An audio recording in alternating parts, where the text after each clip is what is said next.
Pasas, primero, pasas. Wala, tatlo, wala. Wala. O, sige, dito. Pasas sa level. O, dito lang. Hayaan nila.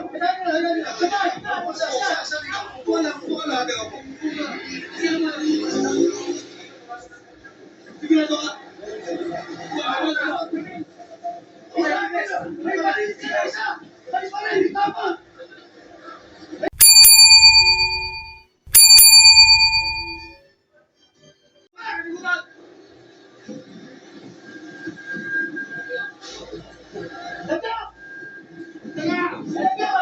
Tama. Walang puputok.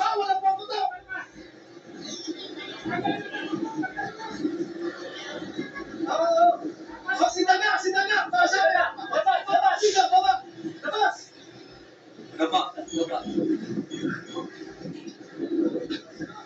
Pasas, primero, pasas. Wala, tatlo, wala. Wala. O, sige, dito. Pasas sa level. O, dito lang.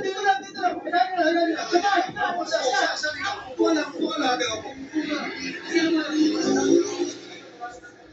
Sigurado ka.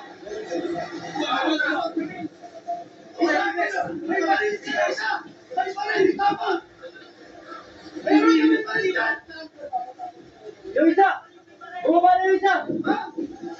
Dalawa may baril daw, sir. Dalawa.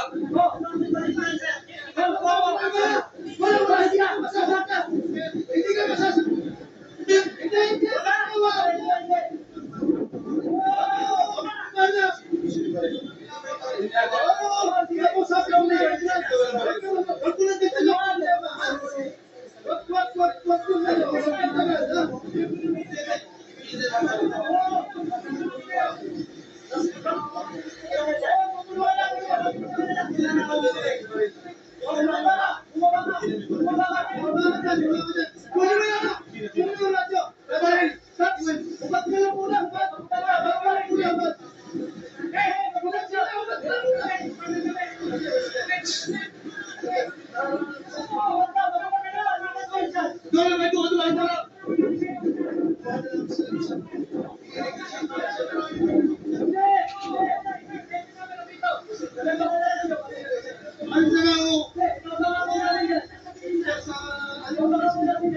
Ano ba checkpoint, sir?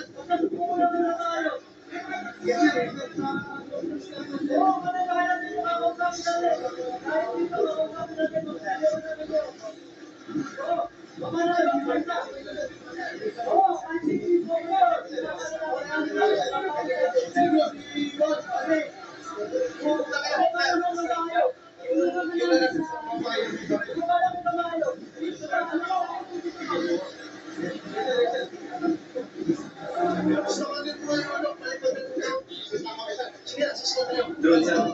Yes, sir.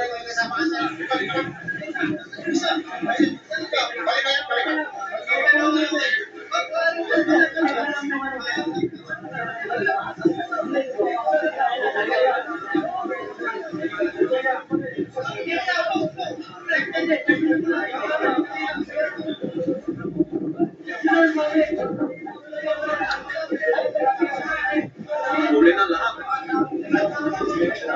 Lima yan, 5. Huli na lahat, huli. Relax na lang, ha? Doon kayo humarap. Huli na.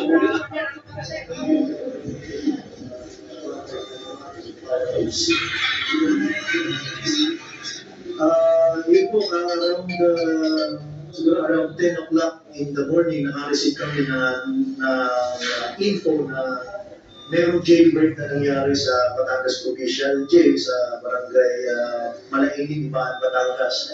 At binigyan kami ng instruction ng aming Provincial Director, si Police Colonel Endrick Giovanni Simano, na lahat ng mga malalapit na yun ay tumulong doon sa paghahanap. At mga around 1 o'clock ng hapon, naka-receive kami ng verified information na itong 5 sa mga tumakas na PDL sa provincial jail ay sumakay ng Alps bus na may body number 70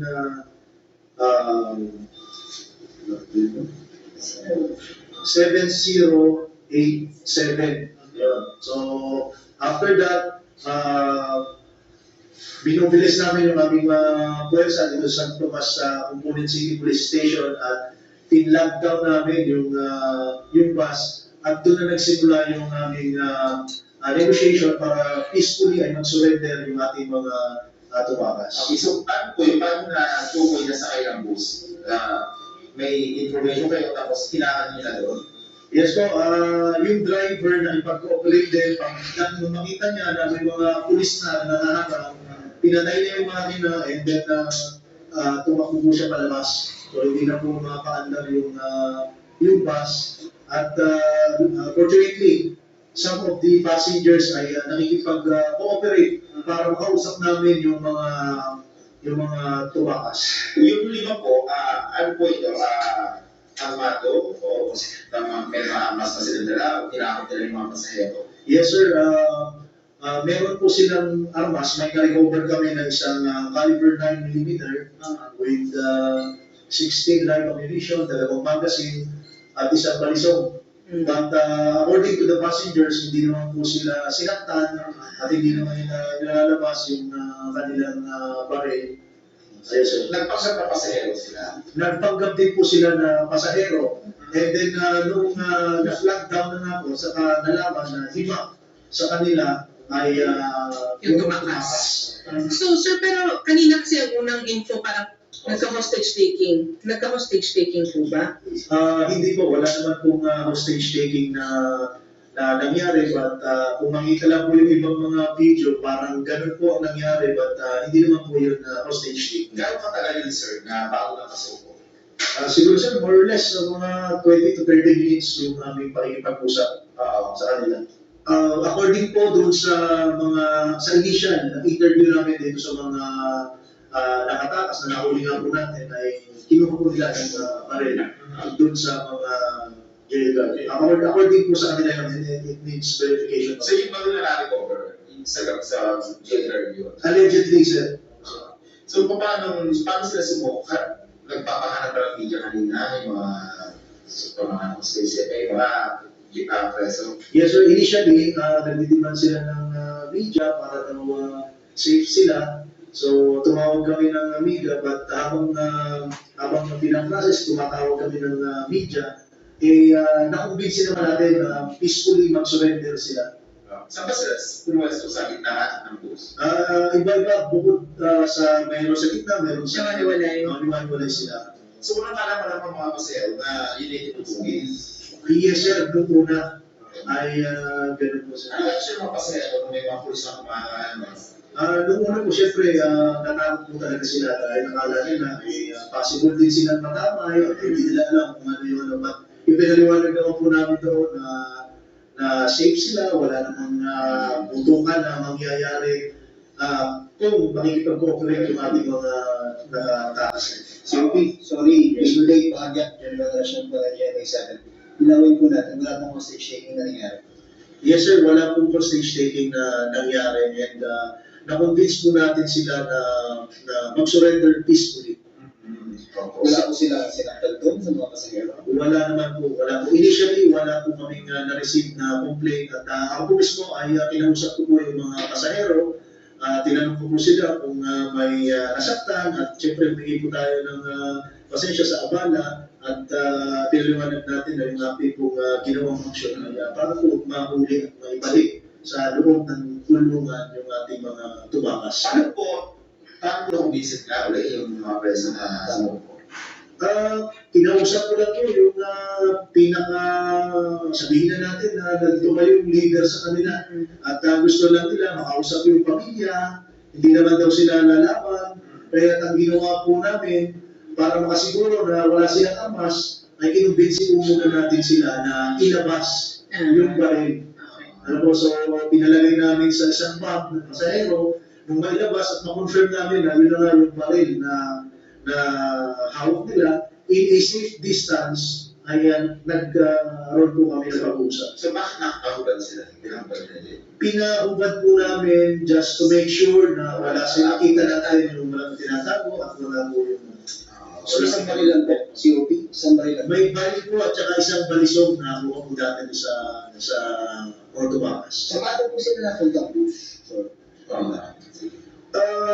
Yun po ang medyo kulang yung aking info. Basta ang patuturo sa amin ay sumakay sila ng bus. So, yung bus galing Ibahan. Galing, hindi na po ako sigurado kung Batangas City or galing Ibacan. Okay. And, anong mga kaso itong mga ito? Iba't iba po ang kaso. May murder, may homicide, at saka may violation ng Republic Act 9165. So, ilan na po ng 10 na natatas, wala ang nasa custody. Ang masisiguradong po lamang ay yung sa amin, yung 5 na nandyan po, undergoing our custodial debriefing at filing of additional cases sa pagtakas at saka sa pagkakahuli natin dun sa baril at saka sa plated weapon ng Okay. Sir, yung ready weapon, yun yung galing doon.